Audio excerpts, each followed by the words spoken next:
வணக்கம். 10ஆம் வகுப்பு பாடப்பகுதியில் இலக்கணம், எழுத்து, சொல். இன்று நாம் சொல் பற்றி காண்போம்.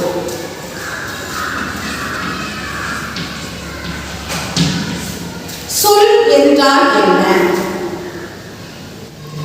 ஓர் எழுத்து தனித்தோ ஒன்றுக்கு மேற்பட்ட எழுத்துக்கள் சேர்ந்து நின்றோ பொருள் தருமாயின் அது சொல் எனப்படும்.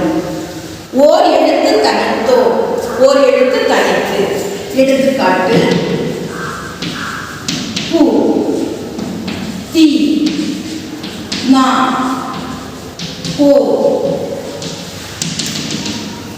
தமிழில் மட்டும் 42 ஓரெழுத்து சொற்கள் இருக்கிறது.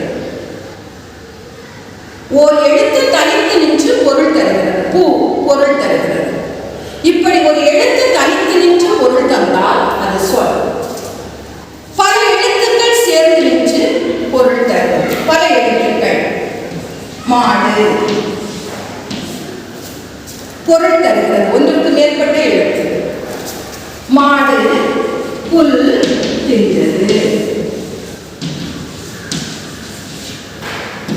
இவ்வாறு ஒரு எழுத்து தனித்தோ ஒன்றுக்கு மேற்பட்ட எழுத்துக்கள் சேர்ந்து நின்றோ பொருள் தந்தால் அது சொல் எனப்படும்.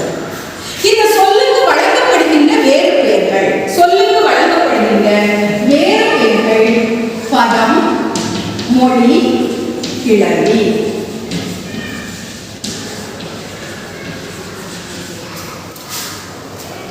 இந்த சொல்லானது இரு திணைகளையும் 5 பால்களையும் குறிக்கும். திணை. திணை என்றால் ஒழுக்கம் என்பது பொருள். திணை 2 வகைப்படும். ஒன்று உயர்திணை, இன்னொன்று அகதிணை. பால். பால் என்றால் பிரிவு அல்லது பகுப்பு. பகுப்பு அல்லது பிரிவு என்று பொருள் தரும். பால் 5 வகைப்படும். ஆண்பால், பெண்பால், பலர்பால், ஒன்றன்பால், பலவின்பால்.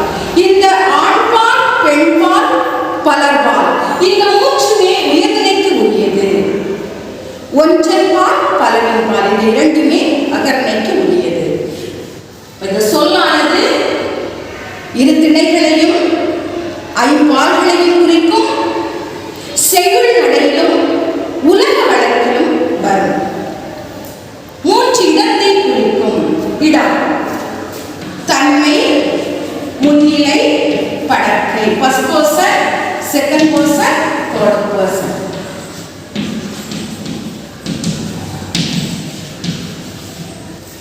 அடுத்தது நம்ம பார்க்க போகிறது மொழி. மொழி. மொழி 3 வகைப்படும். மொழி 3 வகைப்படும். சொல்லுக்கு வழங்கப்படுகிற இன்னொரு பேர் தான் என்னது? மொழி. இந்த மொழியானது 3 வகைப்படும். ஒன்று தனிமொழி,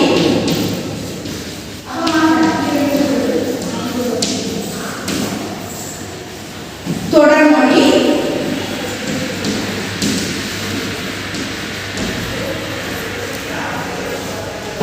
பொதுமொழி.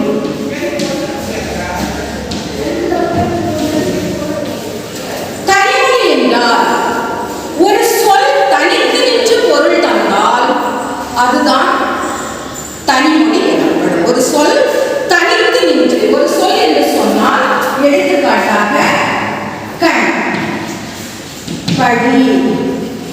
ஒரு சொல் தனித்து நின்று பொருள் தந்தால் அதுதான் எனது தனிமொழி. எடுத்துக்காட்டு கண், படி.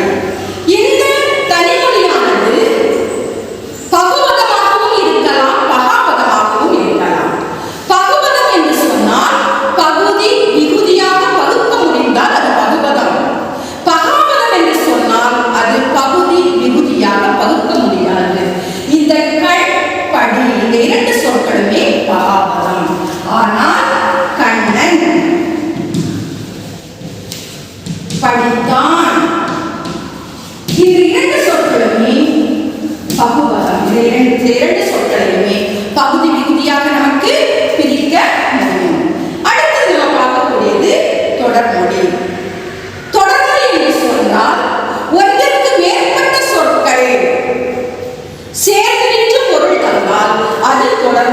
எனப்படும். ஒன்றுக்கு மேற்பட்ட சொற்கள். கண்ணன், படித்தான். ஒன்றுக்கு மேற்பட்ட சொற்கள் சேர்ந்து பொருளை தந்தால் அது தொடர்மொழி எனப்படும். மூன்றாவது பொதுமொழி. பொதுமொழி என்பது தனிமொழிக்கும் தொடர்மொழிக்கும் பொதுவாக அமைந்து பொருளை தந்தால் அது பொதுமொழி எனப்படும். அது தனியாக வந்து ஒரு பொருளையும் பிரித்தால் இன்னொரு பொருளையும் கொடுத்து தனிமொழிக்கும் தொடர்மொழிக்கும் பொதுவாக வந்தால் அது பொதுமொழி எனப்படும். எடுத்துக்காட்டாக 8. 8 என்பது ஒரு எண்ணை குறிக்கும். ஆனால் இது ஒரு சொல். ஆனால் இந்த 8ஐ எள் கூட்டல் தூ என பிரிக்கலாம். எள்ளை தூ என்றால் ஓரெழுத்து சொல். எள்ளை உன் என்கின்ற பொருளை தருகிறது. அதே மாதிரி வேங்கை. வேங்கை, இந்த வேங்கை என்ற சொல் ஒரு மரத்தை குறிக்கிறது. ஆனால் இந்த வேங்கை என்பதை வே கூட்டல் கை என பிரித்து, கை ஒரு எழுத்து சொல், வேங்கின்ற கை என்கின்ற பொருளை கொடுக்கிறது. இது மட்டுமல்ல, நிறைய எக்ஸாம்பிள் சொல்லலாம். அந்தமான். அந்தமான் என்பது ஒரு இடத்தை குறிப்பது. ஆனால் அந்த கூட்டல் மான் என்று பிரித்தால் அங்கு இருக்கக்கூடிய ஒரு மானை குறிக்கும். அதே மாதிரி தாமரை. தாமரை என்றால் ஒரு மலையை குறிப்பது. ஆனால் தா கூட்டல் மலை என்று பிரித்தால் மலை என்றால் மானை குறிக்கும். தாவு என்று மானை குறிக்கும். பலகை ஒரு மரப்பலகையை குறிக்கும். ஆனால் பல கூட்டல் கை என்று பிரித்தால் பல கையை குறிக்கிறது. பல கைகளை குறிக்கிறது. இப்படியாக தனிமொழி, தொடர்மொழி, பொதுமொழி, மொழியினுடைய 3 வகைகளை பார்ப்போம். ஃபர்ஸ்ட் சொல் என்றால் என்ன பார்த்தோம். அடுத்து மொழியினுடைய 3 வகைகளை பார்த்தோம். நன்றி.